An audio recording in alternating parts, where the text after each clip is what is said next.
économiquement, bien sûr, on travaille pour la paix, mais je dois reconnaître le fait que les pays africains sont adultes et ils font de leur tête et nous devons comprendre le sens de leur choix.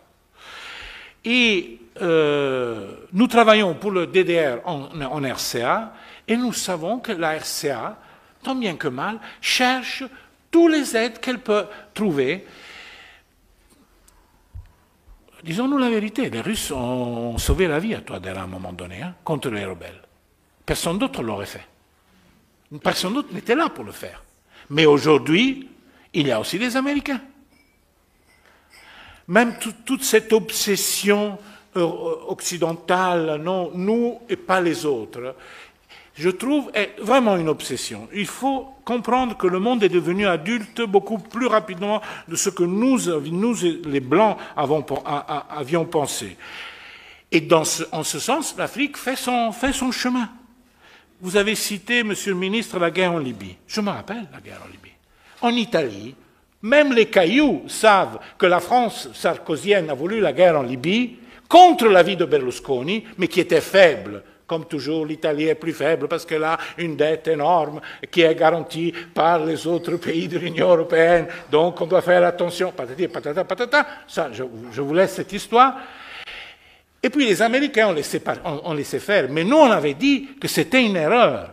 À l'époque, Bazoum était ministre des Affaires étrangères. Il m'a demandé de voir notre ministre des Affaires étrangères de Berlusconi qui s'appelait Franco Frattini, aujourd'hui il est mort, que tu as connu. Et devant lui, j'ai organisé la rencontre, il a décrit ce qui se serait passé au sud si on avait laissé faire la guerre de Libye. Un désastre. Il a décrit le désastre qui se s'est déroulé après. Il y a des conséquences à tes actions. Nous regardons un coup d'État comme s'il n'y avait pas l'histoire derrière. Il y a des conséquences. Tout a été disloqué. Cela veut dire que que je suis partisan de Gheddafi, que Sant'Egidio a rencontré Gheddafi à l'époque. Gheddafi avait beaucoup de défauts, bien sûr. Mais ce que nous voyons aujourd'hui est pire de la Libye d'hier. C'est pour dire. Donc ça, c'est le problème. Alors moi, je pense que reprendre, comme a dit le ministre Traoré, l'idée panafricaine avec pragmatisme, c'est une bonne nouvelle, même pour l'Europe. C'est dépasser l'inaccompli d'hier.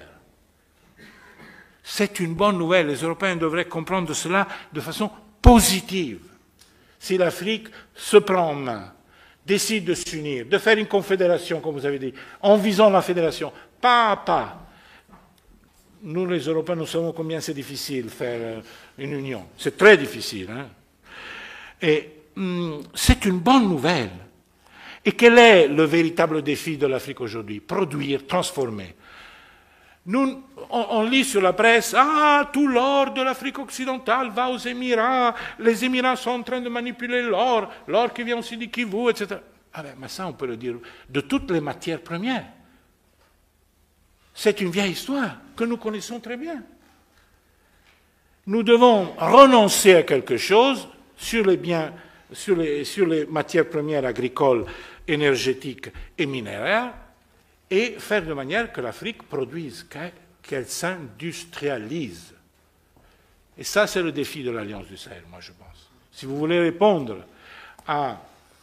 aux besoins des populations, c'est ça, transformer les ressources, au moins en partie, et devenir un acteur dans la globalisation économique. En le disant d'une autre manière, comme l'Asie est rentrée dans la globalisation avec la manufacture industrielle et technologique, l'Afrique peut très bien rentrer dans la globalisation de plein pied par la transformation de l'agribusiness avec l'industrie agricole, parce que le monde a besoin d'être nourri, feed the planet, objectif numéro 1, et seulement en Afrique, il y a encore 200 millions d'hectares libres, à part les forêts. C'est le seul lieu où on peut encore produire de la nourriture. Et c'est ça.